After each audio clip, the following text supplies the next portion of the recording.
ყოველ ხუთშაბათს 14 საათზე რადიო გრუნი წარმოგიდგენთ გადაცემას აკადემიური საათი. პირდაპირ ეთერში ვსაუბრობთ გრიგოლ რობაქიძის უნივერსიტეტში მიმდინარე სასწავლო პროცესებზე. გადაცემა აკადემიური საათი. ლექტორისა და სტუდენტის ტანდემი რადიო გრუნიზე.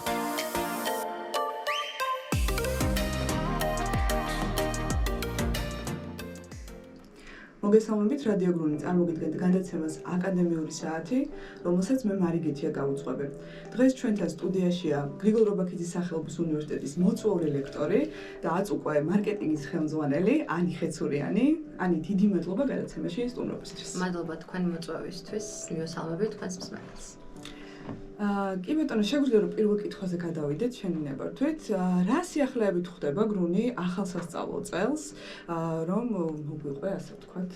კი ბატონო, ჩვენ სულ რამოდენიმე თვე არის, რაც უნივერსიტეტის დიდ გუნდს შევუერთდით და მარკეტინგული მიმართულებით დავიწყეთ ნაბიჯების გადადგმა. პირველ რიგში, რა თქმა უნდა, დაიწყო ყველაფერი კვლევით, შემდეგ უკვე მიდიოდა ბრენდის მშენებლობაზე, ბრენდის რებრენდინგის პროცესზე, მცირე ვიზუალური ნაწილში, ვიზუალური იდენტობის ნაწილში, ასევე ჩამოვყალიბდით კიდევ ერთხელ ბატონ რექტორთან ერთად და ასევე მენეჯმენტთან ერთად ჩამოვყალიბდით საით გვინდა რომ წავიდეთ, რა არის ჩვენი ხედვა, ჩვენი მიზნები და ამ ყველაფრის ფონზე და ამ ყველაფრის გათვალისწინებით ჩამოვაყალიბეთ ჩვენი სტრატეგია, მოხდა ვიზუალური გადახალისება, ასე რომ ვთქვათ, სტრატეგიული მნიშვნელობის არხები განისაზღვრა და მოკლედ ამ პროცესში ვართ ეხლა და სრული შემართებით ვცდილობთ რომ და ვიწყებთ ახალ სასწავლო წელთან ერთად აბიტურიენტებთან კომუნიკაციას და სხვადასხვა საინტერესო პროექტების ინიციირებას. მადლობა ანი, როგორც აღნიშნე, რამდენიმე თვე რაც გრუნის დიდ ოჯახს შემოვედით, ასე ვთქვათ, კეთილი იყოს თქვენი ფეხი. რა ახალი პროექტები დაიგეგმა და განხორციელდა ამ პერიოდის განმავლობაში, რაც თქვენი გუნდი ჩვენთან ერთად არის? კი ბატონო, როგორც გითხარით, ძირითადად სტრატეგიული ნაწილით იყო ჩვენი ჩართულობა, თუმცა პირველ რიგში ასეც ყურადღება გავამახვილეთ იყო ეს მარკეტინგული მატერიალები, რაც გვჭირდებოდა, იყო ძალიან დიდი ცოცხალი ორგანიზმი არის ზოგადად უნივერსიტეტი და მით უმეტეს ჩვენი უნივერსიტეტი, ძალიან ბევრი მიმართულება, ძალიან ბევრი საინტერესო ცენტრი და ასე შემდეგ ბევრი კამპუსი აქვს სხვადასხვა მიმართულებით.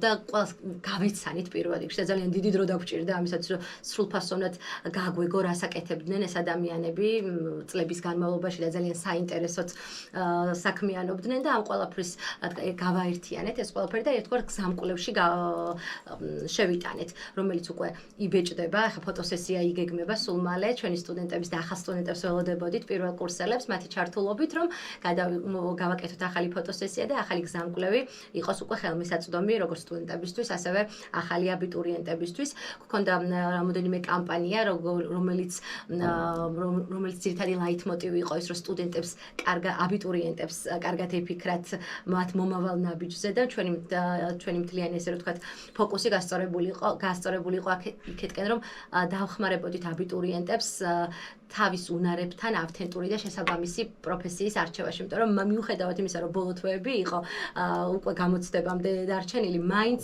ბევრი აბიტურიენტი არ იყო ბოლომდე ჩამოყალიბებული საით უნდა და როგორ და გქონდა შემთხვევა, რომ რაღაც ჩვენთან კონსულტაციების შემდეგ ადამიანს რომელსაც საერთოდ სხვა რაღაც უფრო ტექნიკური მიმართულებითკენ მიდიოდა საბოლოოდ ფსიქოლოგიაზე ჩააბარა და მოკლედ ძალიან საინტერესოა ადამიანების ესე ვთქვათ ძალიან მნიშვნელოვან გადაწყვეტილებაში სერიოზული წვლილი და შენი თუნდაც მცირედი წვლილის შეტანი. კეთილობები.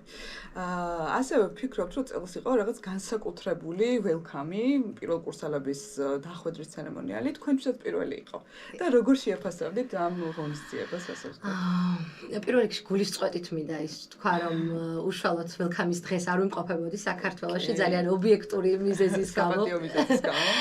დიახ, და უყურებდი შორიდან და ფრენებს შორის პერიოდში და მე მართლა ძალიან კმაყოფილი დავრჩი.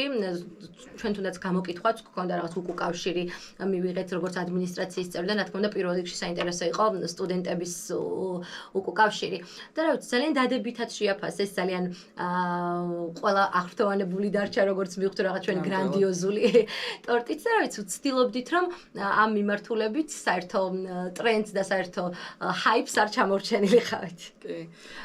ასევე 26 ოქტომბერს უნივერსიტეტის ისტორიაში ასე ვთქვათ, ძალიან მნიშვნელოვანი ღონისძიება გაიმართება, როგორც ყოველწლიურად კურსდამთავრებულთა გაცილების ცერემონიალი, რამდენადაც მნიშვნელოვანი, იმდენად ემოციურია ჩვენთვის და აი მცირე ანონსივით რო გაგუკეთო, ასე ვთქვათ და დავაანონსოთ ამ დღესთან დაკავშირებული ინფორმაცია. კი ბატონო, ჩვენ უნივერსიტეტში ზოგადად ძალიან მნიშვნელოვანია ეს, რა თქმა უნდა, გამოსაშვების საღამო, მაგრამ როგორც მივხვდი, ჩვენს უნივერსიტეტში განსაკუთრებული ყურადღება ეთმობა ადმინისტრაციის მხრიდან ამ ცერემონიალს და 26 ოქტომბერს იქნება, გავმეორდები, ბილტმორში, ასე ვთქვათ, აკადემიური შეხვედრა და გამომშვიდობა, დროებით გამომშვიდობება, რა თქმა უნდა, იმიტომ რომ ჩვენი უნივერსიტეტი მუდმივად ცდილობს, რომ გააგრძელოს და შეინარჩუნოს კავშირი თავის სტუდენტებთან.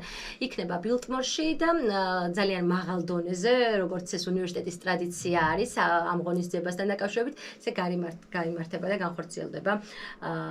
ვიმედოვნებთ ეს საღამოც. რა თქმა უნდა. ასევე 1 ნოემბერს მუნიში ღია კარის დღე გაიმართება. ეს დღეც რომ შეგვიჯამოდა, ასე ვთქვათ, დღის წესრიგი გაგვაცნო, თუ თქვენთვის უკვე ცნობილია და აბიტურიენტები და მოწვეული სტუმრები რას უნდა ელოდნონ, ასე ვთქვათ, ამ დღიდან. კი ბატონო, ჩვენ წლის განმავლობაში გვექნება 4 ღია კარის დღე, ესე ვარაუდობთ ამ ეტაპზე თუ მეტი საჭიროება არ იქნება 4-ით შემოვიფარგლებით. პირველი არის 1 ნოემბერს და მიზნად ისახავს უნივერსიტეტის კამპუსში, მთავარ კამპუსში ველოდებით აბიტურიენტებს, რომელთაც დახვდებათ გარდა იმისა, რომ რაღაც საერთო ინფორმაცია უნივერსიტეტის შესახებ მივაწვდით ამ ინფორმაციას, ფაკულტეტების მიხედვით გაეცნობიან თავიანთი პროფესიის სასურველი პროფესიის დამახასიათებელ ფაქტორებს და ზოგადად რა უნარები რომელ პროფესიას უფრო ერგება. როგორც გითხარით, ჩვენი მიზანი არის, რომ მაქსიმალურად სტუდენტებმა შეძლონ თავის რეაგირება კი არა, რეალიზება, უკეთრავად, რეალიზება. და ამ რეალიზებაში ძალიან მნიშვნელოვანია სწორად შერჩეული პროფესია, იმიტომ რომ როცა რაღაც საქმე გიყვარს და გულით აკეთებს, საერთოდ სხვა შედეგი იდება, ბუნებრივია და ამიტომ ვცდილობთ, რომ ისეთი კონსულტაციები და ისეთი პროექტები შევთავაზოთ და ისეთი პროექტებს დავახვედრებთ, რომ თამაშით, რაღაც სხვადასხვა აქტივობებით, სხვადასხვა ტრენინგებით, მასტერკლასებით უფრო მეტად გაიაზრონ, რა არის მათი ძლიერი მხარე, რა არის მათი უფრო ისეთი უნარები, რომლებიც სტიმულირებით ძალიან კარგ შედეგს გავლენ და ამის ირგვლივ ვფიქრობთ და ვტრიალებთ. რა თქმა უნდა, ძირითადი ჩონჩხი შეხვედრის უკვე ფორმირებული გვაქვს და ვიცით, თუმცა მაინც ვცდილობთ, რომ კიდევ და კიდევ რაღაც ახალი გასართობი შტრიხებით შევიტანოთ ამ ღონისძიებაში ჩვენს ღია კარის დღესზე და ძალიან გვინდა, რომ პირველ კურსელები თვითონ ჩავრთოთ ამ ყველაფერში. ძალიან კარგი იქნება, ნამდვილად უკავშირი იქნება მათგანაც ძალიან კარგი. Ani, როგორც უკვე აღნიშნეთ, ქრუნში ასევე მოწვეული ლექტორიც ხარ და როგორია სტუდენტებთან ურთიერთობის თანამედროვე მიდგომა შენი გამოცდილების და სასწავლო კურსების მხრივ, ასე ვთქვათ? კი ბატონო, გიპასუხებთ, ჩემი სალექციო კურსი ძირითადად ეხება ძირითადად კი არა და ეხება და მოიცავს მარკეტინგის სფეროს. ეს არის როგორც რეკლამის კურსი, ასევე პროდუქტის ბრენდის სტრატეგიული მართვა, ელექტრონული მარკეტინგი და ასე შემდეგ. და ჩემი საგნის ფარგლებში, ჩემი საგანი მაძლევს იმის საშუალებას, რომ ყოველი ფინალური გამოცდა გქონდეთ პროექტის სახით და საგნის ფარგლებში შექმნან ისეთი პროდუქტი და ისეთი კონცეფცია, რომელიც რეალურად იქნება ძალიან მნიშვნელოვანი და რეალურად იქნება ავთენტური და თანამედროვე ბაზრის მოთხოვნებთან შესაბამისი.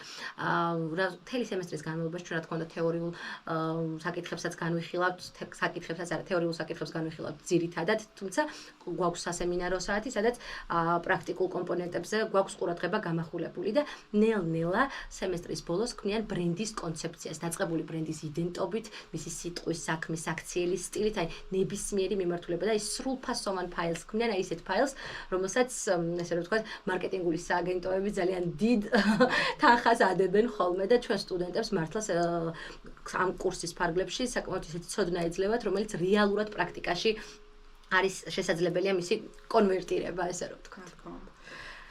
რა სიახლეებს უნდა ველოდოთ მომავალში, რა პროექტები და ინიციატივები იგეგმება, ასე ვთქვათ, რომლის განხორციელებასაც აპირებთ უახლოეს მომავალში?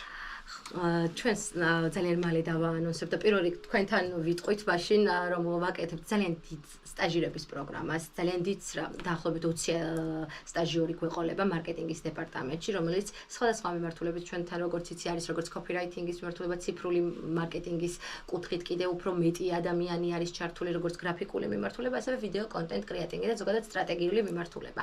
ამ თავიანთი სურვილის მიხედვით გადანაწილებიან სხვადასხვა მიმართულებით და სტუდენტებს ექნებათ შესაძლებლობა ძალიან ისეთი პრაქტიკული ცოდნა დააგროვონ უნივერსიტეტში სწავლის პერიოდში და ასევე წვლილი შეიტანონ თავიანთი უნივერსიტეტის განვითარებაში და მაქსიმალურად მეტ ადამიანამდე დაგვეხმარონ რომ მაქსიმალურად მეტ ადამიანამდე მივიტანოთ ის სიკეთეები რაც ჩვენს უნივერსიტეტს დამერწმუნები და როგორც სტუდენტი ალბათ დამეთანხმები რომ მრავლად აქვს და ზუსტად ეს იყო პირველივე მოსვლის დღიდან ჩემი მთავარი მიზანი როგორც ლექტორი ვიყავი თავიდან და იმდენი კარგი ამბავი ხდებოდა ვფიქრობდი რომ სათანადოდ არ ხდებოდა ამ ყველაფრის ტირაჟირება და გაშუქება და აი ზუსტად ეს არის ჩემი მთავარი მიზანი რომ მეტმა ადამიანმა და მეტმა აბიტურიენტებმა გაიგოს ამ საზოგადო სიკეთეების შესახებ რასაც განათლება და ძალიან მაღალი დონის განათლება ქვია სტუდენტების სტაჟირების პროგრამის ფარგლებში ჩართობენ ძალიან ბევრ პროექტში როგორც იქნება როგორც უნივერსიტეტი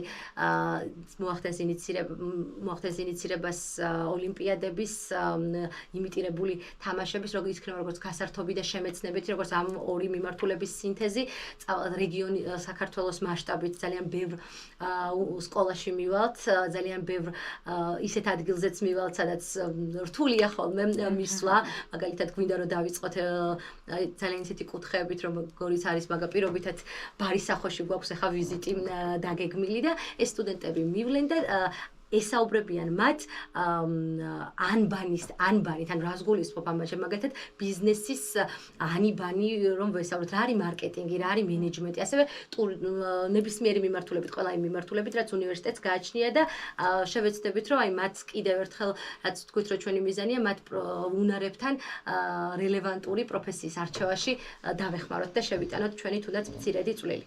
ძალიან კარგი სიახლეა მეც როგორც სტუდენტი თან მოხარული ვარ ასე ვთქვათ. მარიამ მინდა ძალიან ისეთი სიხარულით დავამატო ასევე რომ ჩვენს უნივერსიტეტში მომდევნო სასწავლო წლიდან ემატება უკვე სრული უპირობო აკრედიტაციით არის ახალი პროგრამები როგორიც არის რომ არ შემეშალოს შევხედავა ხელოვნური ინტელექტი და პროგრამირება ბიზნესში და ასევე მდგრადი ბიზნეს მენეჯმენტის სამაგისტრო და სადოქტორო პროგრამები და ეს არის ორწლიანი როგორც ორწლიანი მაგისტრატურა გვექნება ასევე გვემატება ერთწლიანი ბიზნესის მდგრადი ტრანსფორმაციის სამაგისტრო პროგრამა. ძალიან ისეთი კარგი და დადებითი სიახლეა, მივიღეთ უპირობო აკრედიტაცია განათლების ხარისხის განვითარების ეროვნული ცენტრიდან და მოკლედ ძალიან ბევრი სიახლით შევხვდებით მომდევნო ნაკადს აბიტურიენტებისა. ვულოცავ გრონის ამ სიახლეს ნამდვილად დიდი წინგადადგმული ნაბიჯია. ბოლოს კითხავდი, რა გზავნილს დაუტოვებთ მომავალ აბიტურიენტებს, რომლებიც ახლა ირჩევენ უნივერსიტეტს, რატომ უნდა შემოხაზონ 0-33? ხო, რთული კითხვა, იმიტომ რომ ძალიან კომპლექსური შეიძლება ამაზე პასუხი იყოს, ძალიან ბევრი სიკეთე აქვს უნივერსიტეტს იმისათვის, რომ აბიტურიენტებმა მას პრიორიტეტი მიანიჭოს. თავარია, რაც მართლა ისე გულით ვეტყოდი, რომ აირჩიონ, რაც გულით უნდათ, აირჩიონ ის, რაც მათ პიროვნებას, ან მათ შესაძლებლობებთან, მათ უნარებთან არის ძალიან ახლოს და ძალიან კარგად დაფიქრდნენ ამაზე და გააზრებულად გადადგან ეს ნაბიჯი. უნივერსიტეტი კი თავის მხრივ ყველა საჭირო რესურსს, ყველა საჭირო გარემოს უქმნის, რომ მაქსიმალურად მოახდინონ საკუთარი თავის რეალიზება და მართლა გულწრფელად ვამბობ, რომ თითოეული ლექტორი და თითოეული ადმინისტრაციის წარმომადგენელი ამაში მართლა ბოლომდე არის მათი მხარდამჭერი.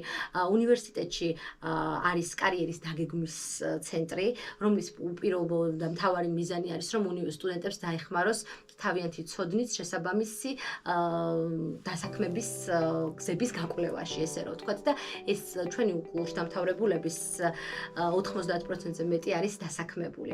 ანუ ეს მიანიშნებს იმას, რომ უნივერსიტეტი მართლა ყველაფერს აძლევს იმისათვის სტუდენტს, რომ საკუთარი პროფესიით რეალიზდეს. დანარჩენი უბრალოდ რაც შემიძლია ისე უთხრა, რომ განმეორდე და უთხრა, რაც თქვენ გულით გინდათ, აირჩიეთ ის და გრუნში გელოდებით ჩვენი გამოცდილება და ჩვენი რესურსები სრულად თქვენს განკარგულებაში იქნება. მადლობა ანი საინტერესო და ვიტყოდ ძალიან ნაყოფიერი შეხვედრისთვის, იმიტომ რომ ძალიან ბევრი სიახლე დაანონსა. ვფიქრობ, ჩვენი მაყურებლებისთვის და მსმენელებისთვის განსაკუთრებულად საჭირო ინფორმაცია იყო ეს ყველაფერი. წარმატებას გისურვებ ქრუნისთან ერთად და მე მსმენელს ვეტყოდი რომ მომავალ შეხვედრებამდე. მადლობა თქვენ.